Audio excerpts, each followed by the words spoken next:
by the time President Obama came into office, there had been a fair amount of stabilization, thanks in part to the fact that President Bush agreed to do things that really weren't in his political interest and certainly ran counter to his ideology.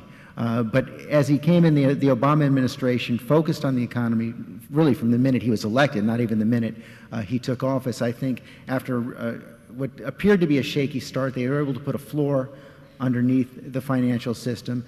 And even though it's coming in for a lot of criticism now, and there is a big debate over how well it's worked, the fact that they were able to pass his signature economic plan, the stimulus plan, within 3 weeks of taking office, I do think sent a signal to the country and the world that we were ready to take action, and that did create enough confidence to get the economy back on its feet.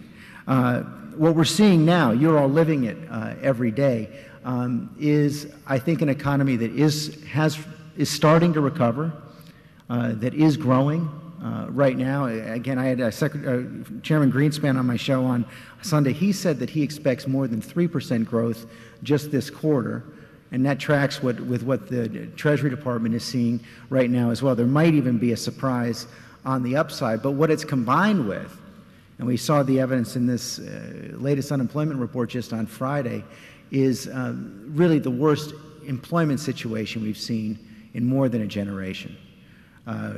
15 million Americans out of work right now. A third of them have been out of work for 6 months or longer. When you add in those who've discouraged or given up, the unemployment rate is not 9.8%, the official rate. It's probably closer to 16 or 17%. And that has really cast a deep pall across the country and a fair amount of anger as well. And this is why, even though, and this is where the administration is really caught on the horns of a dilemma, even though the steps they took to shore up the financial system, to bail out the big financial institutions and the banks may have been necessary to avert an even worse collapse, what it's done is create an awful lot of anger out there in the country among 16% of the country who don't have the kind of jobs they feel they should have or they need, who say, wait, you're bailing out all the rich bankers on Wall Street, what are you doing for us? And that's something that I think is going to persist for quite some time. By even the best estimates of the Treasury Department and the administration right now, you're going to head to 10% unemployment into next year, likely through the spring. And again, by the relatively optimistic projections of the Treasury Department right now, they expect to have unemployment above 8% through 2011.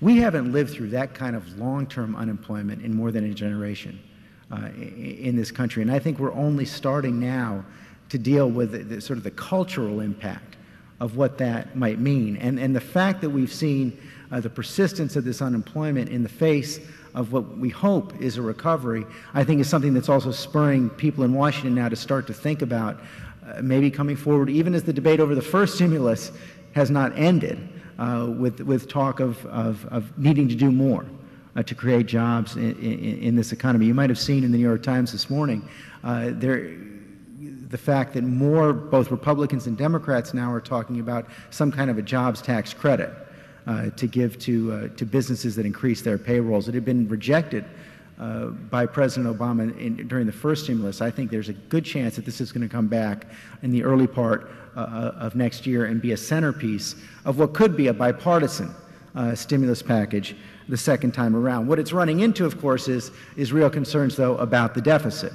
And that is overhanging everything in Washington right now. It's kind of concerns about the deficits are reinforced by concern that the government has gone too far in bailing out the banks and bailing out the auto companies. And I think Washington never deals with the deficit until they're absolutely forced to. And we're not quite at that point yet because the economy is so weak, but I think we're about a year away from being forced to deal with it. Maybe they can get through the midterm elections in 2010. And the only thing I would flag here to keep your eyes on, there is increasing interest in both the right and the left now to look at having a complete restructuring of our tax system. And you've got former Reagan economists like Bruce Bartlett joining former Clinton economists like Roger Altman and John Podesta calling for a value-added tax. And I think that you're going to be reading and hearing an awful lot more about that over the next 12 to 18 months as it becomes really the only place you can look to try to generate the revenue that our economy is going to need to keep our deficits in check.